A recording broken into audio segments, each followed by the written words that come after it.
Tampok si Widow's War star Bea Alonzo sa bagong episode ng My Mother, My Story sa Linggo, August 11. Samantala, idinaan ang pagbati ng fans at kaibigan ni Sanya Lopez sa kanyang karawan sa pagpo-post ng kanilang mga nakakaaliw na selfies together. Narito ang report ni Hazel Alviar.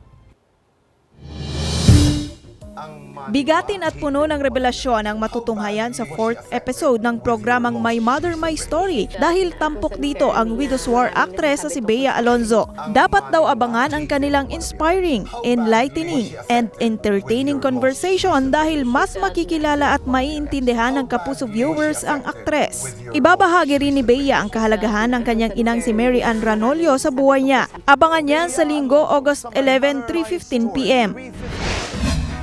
Samantala, kasabay ng pagdiriwang ni Sanya Lopez ang kanyang karawan ngayong araw ang pagbuhos ng pagbati mula sa kanyang fans at mga kaibigan. Ilang mga nakakaaliw na selfies kasama si Sanya ang kanilang ipinost bilang pagbati sa Pulang Araw star. Patuloy na subaybayan ang karakter ni Sanya bilang Teresita sa Pulang Araw sa GMA Prime.